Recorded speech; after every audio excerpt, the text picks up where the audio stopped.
ಈ ಸಿನಿಮಾನೇ ಎಲ್ಲರನ್ನೂ ಕರ್ಕೊಂಡ್ಬರ್ತಾರೆ. ಆ್ಯಂಡ್ ಈ ಹಾಡು ನೋಡಿ, ನಾವು ಯೋಚನೆ ಮಾಡಿಲ್ಲ, ಇಷ್ಟು ದೊಡ್ಡ ಗುರುಜಿ, ಇಂಡಿಯಾವಿನ ಒಂದು ಶಕ್ತಿ ಅವರು, ಆ ಭಾರತ ದೇಶದ ಒಂದು ಶಕ್ತಿ ಬಂದು ಈ ವೇದಿಕೆ ಮೇಲೆ ನಮ್ಮ ಕನ್ನಡ ಹಾಡನ್ನ ರಿಲೀಸ್ ಮಾಡೋದು ನಾವು ಭಗವಂತನ ಕಂಪ್ಲೀಟ್ ಆಶೀರ್ವಾದ ಅಂತ ಹೇಳಿ. Thank you so much Guruji, for ಧನ್ಯವಾದ Guruji, thank you. And Vijay Prakash sir, thank you. ಅವರು ತುಂಬ ಬ್ಯುಸಿ ಇದ್ದರು. ಚೆನ್ನೈಯಿಂದ ನೈಟ್ ರೆಕಾರ್ಡಿಂಗ್ ಮಾಡಿ, ನೈಟೆಲ್ಲ ಟ್ರಾವೆಲ್ ಮಾಡಿ, ಬೇರೆ ಯಾವುದಿದ್ರೂ ರೆಸ್ಟ್ ಮಾಡಿಬಿಟ್ಟಿರೋರು ಮನೇಲಿ. ಬಟ್ ನನಗೋಸ್ಕರ ಅವರು ಏನು ರೆಸ್ಟ್ ಮಾಡೋದು ಬಂದಿದ್ದಾರೆ. Thank you so much sir. And your voice made it so beautiful. And ಈ ಥರ ಹಾಡುಗಳನ್ನ ಬರೆಯೋಕ್ಕೆ ಕನ್ನಡದಲ್ಲಿ ಏಕೈಕ ವ್ಯಕ್ತಿ ನಾಗೇಂದ್ರ ಸರ್. ಬರೀ ಈ ಥರ ಹಾಡುಗಳೆಲ್ಲ ಎಲ್ಲ ಹಾಡುಗಳು, ಬಟ್ ಈ ಥರದ ಒಂದು ಹಾಡನ್ನು ಬರೆಯೋಕ್ಕೆ ಯಾವ ಕಂಪೋಸರ್ಗೂ ಇನ್ನೊಂದು ಹೆಸರು ತಲೆಗೆ ಹುಟ್ಟಲ್ಲ. ಅದು ನಮ್ಮ ಸೌಭಾಗ್ಯ. ಬಿ ನಾಗೇಂದ್ರ ಪ್ರಸಾದ್ ಅವರು ಕರ್ನಾಟಕದಲ್ಲಿ ಹುಟ್ಟಿರೋದು. ಅವರಿಗೆ ಕನ್ನಡದ ಮೇಲೆ ಇರುವಂಥ ಹೆಮ್ಮೆ, ಕನ್ನಡ ಸಾಹಿತ್ಯ ಮೇಲೆ ಇರುವಂಥ ರೆಸ್ಪೆಕ್ಟು, ಅವರಿಗೆ ತುಂಬ ಕಲಿತಾನೆ ಇರ್ತೀನಿ. ನನ್ನ ಹಾಡುಗಳಿಗೆ ಬಹುತೇಕ ಶಕ್ತಿ ನೀಡಿರೋದು ಅಣ್ಣ ನಾಗೇಂದ್ರ ಪ್ರಸಾದ್ ಅಣ್ಣ. ಥ್ಯಾಂಕ್ ಯು ಸೊ ಮಚ್ ಅಣ್ಣ. ಆ್ಯಂಡ್ ಪ್ರೊಡ್ಯೂಸರ್ಸ್ ಅವ್ರು ಹೇಳಿದ್ರು ಒಳ್ಳೆ ಡೈರೆಕ್ಟರ್ ಅಂತ.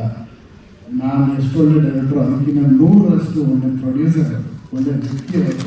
ನಾನು ಒಳ್ಳೆ ಡೈರೆಕ್ಟರ್ ನಾನು ಹೇಳೋದಿಲ್ಲ, ಅವ್ರು ಹೇಳಿದ್ದಕ್ಕೆ ಹೇಳಿದ್ರು. ಬಟ್ ನನಗಿನ್ನ 100ರಷ್ಟು ಅದ್ಭುತವಾದ ವ್ಯಕ್ತಿ, ಅದ್ಭುತವಾದ ಶಕ್ತಿ. ಈ ಸಿನಿಮಾಗೆ ಪ್ರೊಡ್ಯೂಸರ್ ಆಗಿ ಅವ್ರು ನಿಂತಿಲ್ಲ.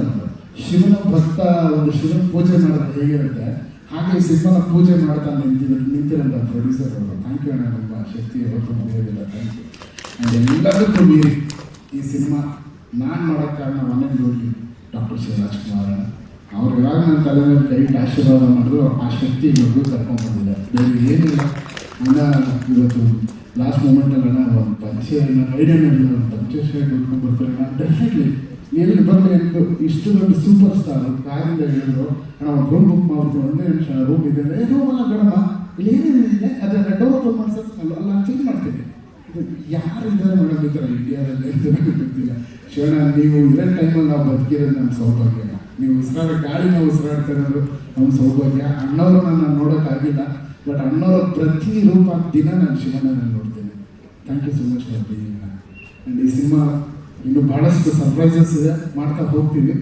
ಮ್ಯೂಸಿಕ್ ಅಂತ ಬಂದಾಗ ನನ್ನ ಸಿನಿಮಾಗೆ ಎಷ್ಟು ಮಾಡಿದ್ರೂ ನನಗೆ ಸಮಾಧಾನನೇ ಆಗ್ತಾ ಇಲ್ಲ. ಬಟ್ ಮ್ಯಾಕ್ಸಿಮಮ್ ಟ್ರೈ ಮಾಡಿ ಡೂಯಿಂಗ್ ಇಟ್. ಇನ್ನೊಂದು ಅದ್ಭುತವಾದ ಒಂದು ವಿಷಯನ ಆದಷ್ಟು ಬೇಗ ತಿಳಿಸ್ತೀವಿ, ಅದು ಸರ್ಪ್ರೈಸ್ ಇದೆ. ರೇಜಿ ಸರ್, ಅದನ್ನೇ ಕೇಳಬೇಕು ಅಂತಿದ್ದೆ ನಾನು. ನಿರ್ದೇಶಕರಾಗಿ ಮೊದಲ ಸಿನಿಮಾ, ಸಂಗೀತ ನಿರ್ದೇಶಕ ಆಗುವಾಗ ಎಲ್ರಿಗೂ ಒಂದಿರುತ್ತೆ ಎಕ್ಸ್ಟ್ರಾ ಕಣ್ಣು, ಈ ಸಿನಿಮಾದ ಹಾಡುಗಳು ಹೇಗಿರ್ಬೋದು ಅಂತ.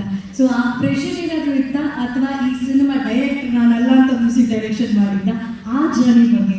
ಇಲ್ಲ ಮೇಡಮ್, ನಿಜ ಟು ಬಿ ವೆರಿ ಫ್ರಾಂಕ್, ಡೈರೆಕ್ಟರ್ನ ಮಿಸ್ ಮಾಡ್ತೀನಿ. ಒಂದು ಸಾಂಗ್ ಮಾಡಬೇಕಾದ್ರೆ ಒಬ್ಬರು ಡೈರೆಕ್ಟರ್ ನಮ್ಮ ಜೊತೆ ಇರ್ತಾರಲ್ಲ, ಅವ್ರು ಎಷ್ಟು ಮಹತ್ವ ಅನ್ನೋದು ಈ ಸಿನಿಮಾ ನನಗೆ ಗೊತ್ತಾಗಿದೆ. ಯಾಕಂದ್ರೆ ನಾನು ಮ್ಯೂಸಿಕ್ ಡೈರೆಕ್ಟರ್, ಮ್ಯೂಸಿಕ್ ಮಾಡ್ತಿದ್ದೀನಿ ಎಲ್ಲ ಓಕೆ, ನನ್ನನ್ನು ಮಾಡಿಸ್ತಾ ಇದ್ದಿದ್ದು ಡೈರೆಕ್ಟರ್ಗಳು ಪಕ್ಕದಲ್ಲಿ ಕೂತಿ ಅವ್ರುಗಳು ಏನೋ ಒಂದು ಮಾಡೋದು. ಅಣ್ಣ ಹೇಳಿದ್ರು ಈ ವರ್ಷದ ಸೂಪರ್ ಹಿಟ್ ಸಾಂಗ್ ಅಂತ. ಅದು ಖಂಡಿತವೂ ನಮ್ಮ ಶ್ರೀನಿವಾಸ ರಾಜ್ ಅವರು ಹಿಂದೆ ಗೊತ್ತಿಲ್ಲ ಅಂದರೆ ನನ್ನ ಕಲೆ ಓಡ್ತಾ ಇರಲಿಲ್ಲೇನೋ ಅನ್ನೋದು ಇವಾಗ ನನಗೆ ಗೊತ್ತಾಗ್ತದೆ. ಯಾಕಂದರೆ ನನಗೆ ಫುಲ್ ಫ್ರೀಡಮ್ ಇದೆ, ಏನು ಬೇಕಾದ್ರೂ ಮಾಡ್ಬೋದು, ಎಲ್ಲ ಮಾಡ್ಬೋದಲ್ಲ ಅಂತ ಕೂತ್ಕೊಂಡ್ರೆ ಏನು ಮಾಡೋದು ಅನ್ನೋದು ಗೊತ್ತಾಗಲ್ಲ. ಬಟ್ ಖಂಡಿತವಲ್ಲೂ ಒಂದು ಒಳ್ಳೆ ಮ್ಯೂಸಿಕ್ ಅಂತ ಖಂಡಿತವಲ್ಲೂ ಫಿಲ್ಮಲ್ಲಿ ನೀವು ಎಕ್ಸ್ಪೆಕ್ಟ್ ಮಾಡ್ಬೋದು. ತುಂಬ ಡಿಫ್ರೆಂಟ್ ಆಗಿರುತ್ತೆ ಬ್ಯಾಕ್ಗ್ರೌಂಡ್ ಸ್ಕೋರ್ ಆಗಿ. ಆ್ಯಂಡ್ ಸಾಂಗ್ಸ್ ಹತ್ರ ಈ ಸಿನಿಮಾದಲ್ಲಿ ಸ್ವಲ್ಪ ಕಮ್ಮಿ ಸಾಂಗ್ಸ್ ಇದೆ, ಸ್ಕ್ರಿಪ್ಟ್ ಸಾಂಗ್ಸ್ನ ಕೇಳ್ತಿರ್ಲಿಲ್ಲ. This song is a background song ಫಿಲ್ಮಲ್ಲಿ. ಇನ್ನೊಂದು ಒಳ್ಳೆ ಮೆಲಡಿ ಸಾಂಗ್ ಇದೆ, ಒಂದು ಅದ್ಭುತವಾದ ಒಂದು ಪ್ರಮೋಷನಲ್ ಸಾಂಗ್ ಮಾಡ್ತೀವಿ. That will be for the masses.